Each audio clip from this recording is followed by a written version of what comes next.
ton épouse doit être par là. J'ai vu avec cette berlinette, hein, berlinette c'est un icône. Et tu es venu aussi avec cette magnifique Austin 3000, Austin Inlet 3000, qui est une magnifique voiture. Bon, on a choisi de présenter la berlinette, elle parle peut-être plus au public. Est-ce qu'elle vous parle cette voiture? Elle vous parle. Qui ne connaît pas la berlinette, son vrai nom c'est l'Alpine A110, hein, surnommée la berlinette. Voilà. Il faut savoir que cette voiture, elle est sortie en 1962. Il y avait eu d'autres Alpines avant. Celle-ci est sortie en 62, elle a évolué. Et les derniers modèles ont sorti en 77, si je me rappelle bien. Entre-temps, 76, les tout derniers modèles, 77. Entre-temps, l'Alpine A310 était sortie en 71 et elle a remplacé petit à petit. Aujourd'hui, la berlinette, c'est une voiture qui cote énormément. C'est une voiture sur base Renault. Il y a beaucoup d'éléments Renault sur cette voiture, notamment la mécanique, et qui a été travaillée. Alors celle-ci, c'est un modèle 1300. Le 1300, le 85. Le 85. D'accord. Il y a tellement de moteurs, de versions sur les berlinettes, c'est difficile de s'y retrouver.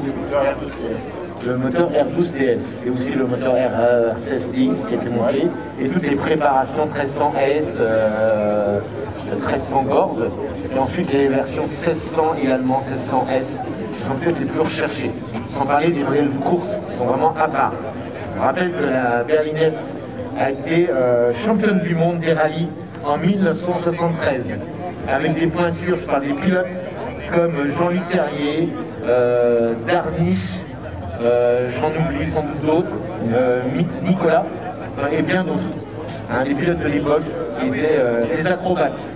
Vous savez, quand vous voyez une voiture en rallye à l'époque, la voiture n'est jamais de face, toujours en travers. Moteur porte-à-faux à l'arrière, donc on jouait de ce poids en porte-à-faux pour faire glisser la voiture dans les virages. C'est toute une école de l'époque, on a perdu aujourd'hui. Voilà, donc cette berlinette, elle est de 76, une des dernières produites, comme je le disais tout à l'heure. Elle est franchement magnifique. Elle a une histoire cette voiture, elle a été restaurée, je l'ai achetée comme ça. Comment tu t'appelles, pardon? Christophe, pardon. L'origine elle est blanche. Sa couleur d'origine, c'était le blanc. Le blanc, quand je l'ai acheté, elle était déjà bleue. Elle avait été repeinte entre-temps en bleu comme beaucoup de berlinettes. Voilà. Voilà, c'est l'image. Les Ferrari sont rouges, les berlinettes sont bleues. Mais à l'époque, il existait tout un panel de couleurs. C'est Alpine, même si le bleu était le plus demandé. Le blanc et l'orange. Le orange, ouais. Et même des verts. La dernière berlinette d'ailleurs produite par Alpine a été vert métallisé. Voilà. Donc, comme je disais tout à l'heure, c'est une stricte de place, on va dire. On ne peut pas asseoir quelqu'un derrière pas raisonnablement, donc c'est pas possible. Alors, c'est une voiture conçue avec un châssis métallique, poutre cylindrique, voilà, avec des bras à l'avant, des bras à l'arrière, pour soutenir la carrosserie qui est en polyester. Et tout ça pèse à peu près combien? Alors, 625 kg. 625 kg. Est-ce que vous avez entendu? 625 kg. Citez-moi aujourd'hui une voiture qui pèse ce poids-là. C'est le plus possible. 625 kg. Ah oui, c'est incroyable. Je crois que je vois un ancien pilote de Goldwyn là, qui est là. Les Goldwyn, elles pesaient 450 kg. Grosse moto. Hein. Vous voyez, donc 625 kg. Dans l'histoire de l'automobile, il y a eu des voitures moins lourdes que ça. Mais quand même, 625 kg, c'est un poids quand même très très léger. Alors on va détailler cette voiture avec toi. Tu l'as depuis combien d'années? 10 ans. 10 ans. Tu as acheté ça par passion, par coup de cœur, par hasard? L'occasion qui est arrivée au bon moment. au bon moment, voilà. D'accord.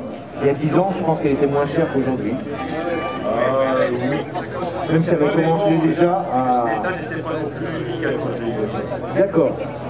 Alors tu as refait quoi avant de détailler cette voiture? Alors j'ai refait toute la partie refroidissement moteur. J'ai fait il n'y a pas très longtemps la carburation, le carburateur. Et j'ai refait le train avant, le train arrière. Donc mécaniquement, d'accord. Et quand tu l'as acheté, par contre, la carrosserie, elle avait été refaite. elle était comme ça. Elle était comme ça. Bon. Là, c'est vraiment propre. À part devant, petit chevaux devant, Oui, c'est déjà comme ça. c'est une voiture qui roule. Il y a beaucoup de voitures de berlinettes qui ne roulent pas. Et moi, j'estime qu'une voiture doit rouler. Ça fait la Corse. Dans le cadre d'un tour de Corse historique. Non. En même temps, mais c'était une centaine de véhicules. Ah, une centaine de véhicules. Que des berlinettes ou il y avait d'autres voitures? C'est le groupe Atiba à l'époque, c'était principalement des Renault. Ouais. Donc, il y a un peu de tout. Oui, je vois ce que tu veux dire. Mais il y avait encore beaucoup de berlinettes, à 310, à 610. Ok. Donc on va détailler cette voiture avec toi. Si tu me permets, je vais ouvrir. Regardez là, il n'y a pas de poignée. Il y a juste un poussoir. Ça vous rappelle sans doute les premières Renault 5 qui étaient comme ça. Une encoche, un poussoir. On essaye de limiter le poids maximum, donc on enlève tout ce qui n'est pas utile. Alors, je me permets d'ouvrir. Voilà. Donc, il n'y a plus les caches là, mais bon, c'est provisoire. Et on attend. C'est en attente de réflexion. On a des sièges d'origine, ce qui est assez rare aussi sur ces berlinettes. On a beaucoup remplacé les sièges d'origine par des sièges baquets, ou semi-baquets, comme on disait à l'époque. Et donc, elle a encore ces sièges d'origine, ce qui est plutôt rare. Donc, moitié simili, moitié tissu. Alors, vous voyez que, je ne sais pas si on peut ouvrir de l'autre côté, tu restes là. Pour que le public puisse voir. Voilà. Que le public puisse voir l'intérieur de cette voiture. Vous avez en réflexion, hein, vous avez vu qu'il n'y a pas les caches. Donc derrière, alors pour les bagages, c'est compliqué parce que, enfin c'est pas le but premier, mais on part bien en week-end avec, on met tout derrière les sièges en fait. Ah, on peut mettre une valise ici, regardez, il y a deux angles. On peut mettre une valise ici dans ce logement. Hein, au-dessus de la boîte de vitesse, donc qui se trouve là, c'est ça? Non? Oui, la boîte de vitesse. Voilà, tout à fait. Avec cette grande bulle qui est caractéristique de la berlinette. Hein, ça doit être l'été, ça doit être très chaud quand même. Non, pas comme ça? C'est un peu. Voilà. D'ailleurs, c'est bien pratique, vous avez vu ces ouvertures derrière qui permet d'évacuer un peu l'air chaud. Ça reste, on a un très beau tableau de bord sur ces modèles, ces vieilles modèles. Regardez, avec ces grands compteurs chromés. Il faut se mettre vraiment accroupi pour être à la taille de la voiture. Une voiture qui ne va pas dépasser quoi, 1m10, 1m20. Ça va pas être loin, à peu près. Je sais plus. À peu près. Alors, on va dire 1m10, je pense. Et voiture donc très très basse. Et il faut savoir que cette voiture, quand vous êtes assis dedans, vous avez les pieds au niveau du siège. Ouais. Vous avez vu le plancher, comme il est le plancher? Comme il est le plancher. Regardez.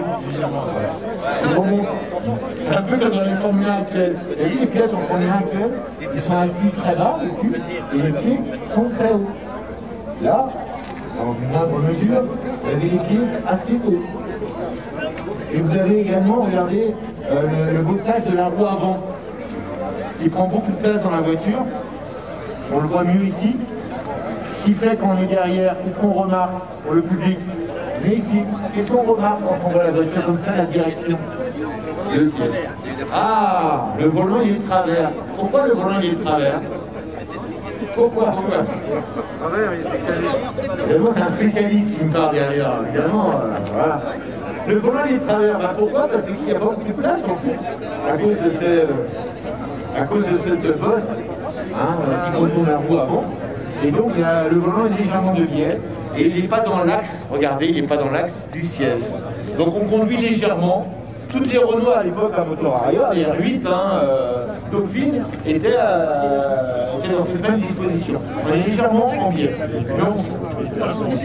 Et les pédales, bien sûr, sont décalées par rapport à l'axe du siège. Les pédales sont complètement à droite. C'est vraiment une position de conduite assez particulière. La première fois que j'en ai conduit une, c'est ça qui m'a surpris. Les pieds sont assez hauts. Et moi en plus j'ai un siège paquet, donc on arrive plus bas. Et donc c'est assez. On s'habitue très vite, on est bien calé. Et la voiture après. Cette voiture en fait sur des petites routes, il ne faut pas l'amener sur les autoroutes, c'est pas fait pour ça. Mais sur les petites routes, c'est vraiment un régal. C'est pas comme je vais dire. C'est pas à quelqu'un comme voilà, qui est là derrière moi, comme Ménossi. C'est un balai. La voiture se jette dans les virages, droite, gauche, gauche, droite. Et c'est vraiment, il faut conduire ce genre de voiture pour apprécier. Hein. L'avoir déjà c'est superbe, mais à conduire c'est génial. Enfin, moi j'avais été à l'époque émerveillé. C'est lui qui m'avait prêté cette machine. Et franchement, ça se fait pas beaucoup. Ma part c'était longtemps, hein. C'est quelques kilomètres, mais ça suffit pour me rendre compte de ce qu'était une berlinette. Une voiture vraiment avec des tripes. Le moteur, bien sûr, je trouve à l'arrière. Donc on parlait du bloc Renault 12 TS, oui. Ce fameux bloc Cléo Monfond hein, qui a été monté sur une multitude de voitures, chez Renault à l'époque, était monté sur les Renault 8, et c'est un bloc qui venait déjà de la 4 chevaux, donc la 4 chevaux sortie après-guerre. Quelle année la 4 chevaux? En quelle année elle est sortie? 61 non? Plus vieux, c'est la fin ça. 61 c'est les derniers modèles. 40. Elle est sortie en 48. Présentée en 48. Voilà. Ah, 61 était remplacée par la 4. Voilà. C'est qu'elle a couru, la 4 chevaux a couru les 24 heures du Mans en 50. Elle a fait les 24 heures du Mans. Les pilotes étaient tout le temps. Donc pour revenir sur ce moteur, issu de la 4 chevaux qui a évolué bien sûr. Et là, c'est un R12 TS avec un carbu double corps. Un Weber sans doute, voilà, vertical. Ça fait combien de chevaux? Ça fait 80 chevaux. Enfin, le moteur, la moteur est très légère. Hein. Il y a eu des moteurs plus puissants, c'est sûr. Mais déjà, c'est un moteur fiable. Donc là, ça n'a pas de préparation, on est tranquille à entretenir, c'est pas compliqué. Tu n'as pas de pouce aussi quand tu pars. Tu fais confiance à ta voiture. Incroyable. Le radiateur sur ce modèle-là, il se trouve encore à l'arrière, ici, et pas à l'avant comme certains modèles. D'accord. Il n'y a pas la hauteur du frigo qui... Alors on a pour le chauffage. Mais le radiateur principal du moteur se trouve tout à l'arrière. Regardez, il est très très mince, il ne fallait pas qu'il soit trop épais, donc il est très large pour compenser. Hein. Le filtre à air, bon, qu'on voit très bien ici. Et peut me rajouter un deuxième ventilateur un électrique en plus du mécanique qui se trouve là. D'accord. Cette partie-là se démonte en fait ici. Dans les dernières, ouais. Oui, les derniers modèles, pas celle-ci. Celle-ci, ça se démonte. Elle se démonte. Hein. Et ce qu'on appelle la jupe arrière se démonte pour accéder donc notamment au radiateur. Voilà. Les feux, vous la connaissez? C'est des feux de quoi? R8. R8, voilà, bien monsieur. Voilà. Bah, à l'époque, hein, Alpine était un artisan, donc il prenait bien sûr matière première, on va dire, chez Renault, hein, tout ce qui est poignée de porte, tout ça, les accessoires, on va le trouver. Alors le piéton, venez à l'avant. Ah, moi je sais, bien sûr. Les clignotants à l'avant, par contre, c'est pas du Renault. On va dire ça. C'est pas du Renault. C'est une plusieurs séries hein, de clignotants. Juste avant, il y avait des modèles NSU, je me rappelle, ovale. Et alors ces modèles-là ont été empruntés à quel modèle? Un modèle très populaire. C'est bien. Bah oui, mais toi, tu réponds pas, toi. Eh bien oui, ce sont des clignotants de Diane, parce qu'ils avaient une forme qui plus un peu arrondie. Voilà. Donc voilà, il faut le savoir. Et voilà, il y a plein de trucs. Par contre, les pare-chocs, bien sûr, sont spécifiques au modèle. Et ces petites ouvertures ici, c'est pour quoi? Ramener de l'air au niveau des freins ou pas? Ou juste de l'habitacle? Si tu regardes ici. Ah, les petites... voilà. C'est pour l'aération de l'habitacle. Ça aussi, emprunté à l'aéroïde, hein, ces petits volets. Et donc ça amène de... Voilà. Les jantes sont superbes. Un classique sur les berlinettes, ces jantes en aluminium. Enfin, je pense qu'elles sont en aluminium. Avec le logo A comme Alpine, bien sûr. Hein, le A stylisé d'Alpine et ses bulles de phare. Voilà. C'est une voiture vraiment fantastique. À l'avant, on n'a rien à l'avant. Hein. On a une roue de secours, je crois. Ah si, t'as quand même le réservoir. Ah oui, il prend toute la place. Le réservoir, ce sont les là en plastique, hein, en poly, je sais plus comment ça s'appelle. Et donc on fait le plein, bien sûr, ici. Et la roue de secours, qui est ici, et la batterie. Et la batterie. Vous comprenez bien que le poids, tout le poids est à l'arrière, le moteur et la boîte. Donc il faut bien compenser quelque part ce poids à l'arrière par le réservoir, et même si c'est pas vraiment équilibré, pas du tout même.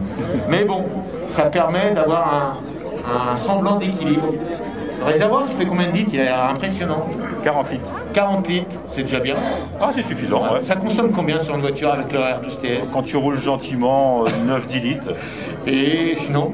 Je sais pas, parce que je calcule pas. Tu calcules pas. Bon. Alors comment vous la trouvez cette voiture? Magnifique. Magnifique, hein. Je crois même que le pare-brise, un spécialiste me dira, le pare-brise était emprunté à certaines Alfa Romeo. C'est vrai ou pas? Il est où mon spécialiste? Il est parti. Je pense que c'était Je ne sais pas. sur certaines Alfa Romeo Giulietta. Ah oui? Oui, il me semble. Parce que Alpine n'avait pas beaucoup de moyens, donc comme je disais tout à l'heure, ils ont emprunté vraiment à la grande série, notamment pour le pare-brise. Voilà. Elle est fantastique cette voiture. Christian, c'est ça? Christophe. Christophe, pardon. Christophe, bah écoutez, vous pouvez l'applaudir. Il a présenté cette berlinette avec nous. Franchement, dans ce bleu, il n'était pas sa couleur d'origine, peut-être, mais qui lui va tellement bien. Tellement bien. Franchement, fantastique. Merci à toi. Merci, on va essayer de repartir. Bon dimanche à toi et tu es le bienvenu ici